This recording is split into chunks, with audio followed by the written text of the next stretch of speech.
This is my personal vlog, and it's about my ZBrush journey and my ZBrush experience, and about sculpting, because I always wanted to make 3D art, and this channel is all about that. So, if this is your first time here, I welcome you.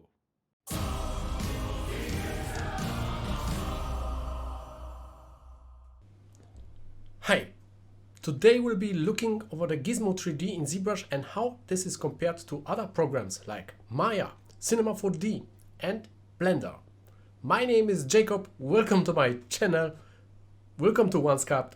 So let's start!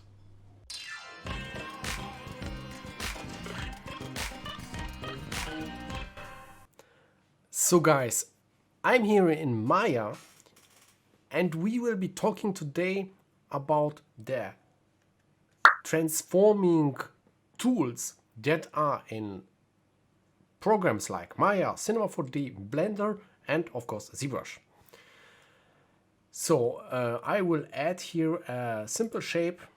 So there is a simple cube with the mouse wheel I'm using right now. I can zoom here and we have here transform tools that are similar to the Gizmo 3D or the transpose line transform tools in ZBrush.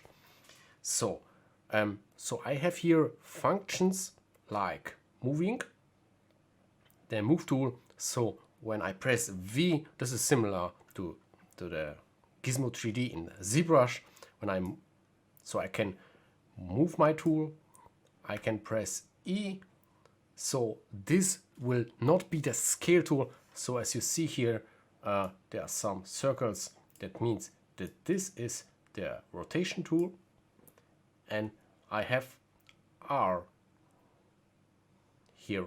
And this is the scale tool. So I can simply scale my object and start working this like in ZBrush. So let's check out how this is in Cinema4D, for example. So guys, I'm here in Cinema4D and I loaded a simple cube here in Cinema4D. I'm using for these the Try software for Cinema4D and Maya. So check the home pages or the links in the description where you can find the software when you're interested in. So I simply double click here and see here the standard is the cube, and I have here of course transform tools as well. The first is move and the shortcut for this is E. It's not similar to Maya or ZBrush, it's E. So with E I can simply drag these arrows and move my cube in the direction that I want to place it on the grid. With T I have the transform options, so these arrows will disappear and you can see here right now there are some rectangles or some cubes here, so red one, blue one and green one. So I can simply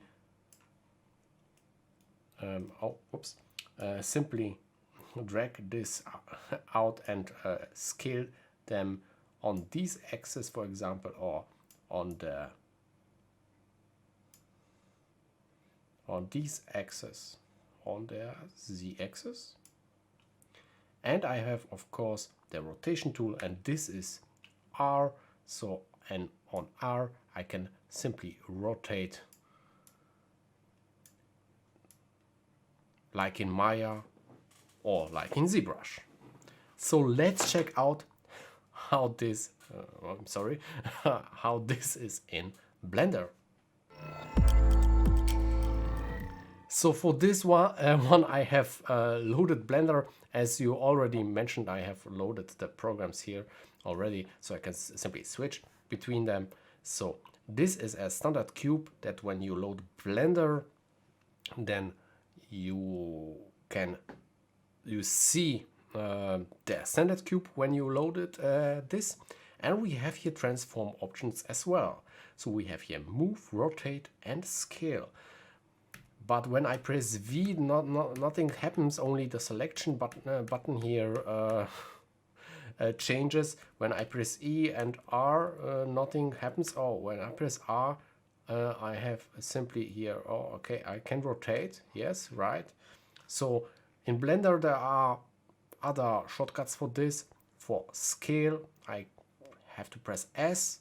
For R, I have to press rotate. And for G, I have to move the object, right? So now we will be looking how this is in ZBrush. Okay, for this test I have loaded the cube here in the ZBrush.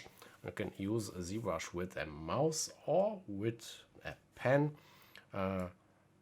So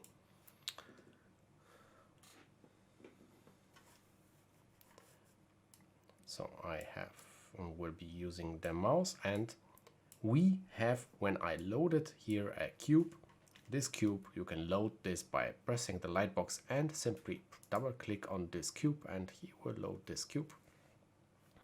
But this cube has many polygons. When we want to be that similar like in Maya, we have to initialize a simple cube. Oh yes, a geometry. I will delete all and make here 1, 1, 1, and boom, we have here a simple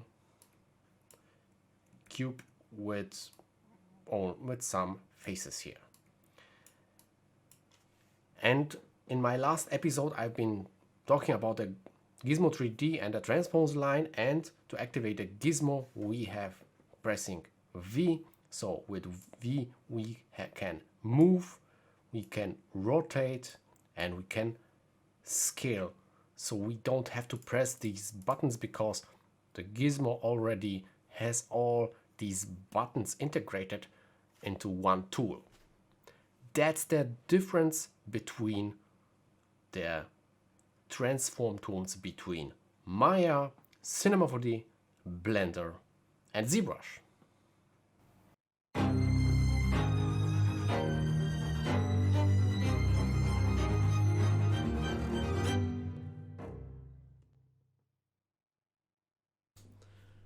So now you know how the Gizmo 3D is compared to other 3D programs, and I think Pixologic made this Gizmo 3D because it's similar to other programs. And I hope that you find that helpful.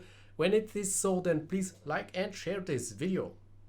You can find all of the links of the website on the software I use for the video in the video description down below. If you have any questions, please feel free to ask them in the comment section down below. I will try to answer them as soon as I can. You can follow me on Twitter or Instagram or Facebook. The links are shown in the window here right now. In the next video, I'll be talking about the most important ZBrush shortcuts, so don't miss this episode if you are interested. So if you don't want to miss anything new about my ZBrush journey and my 3D experience or my sculpting experience, then subscribe now by clicking the bell button and get notified when I upload my next episode if you haven't already. Thanks for your time and thanks for watching, guys, and I hope we see us the next time.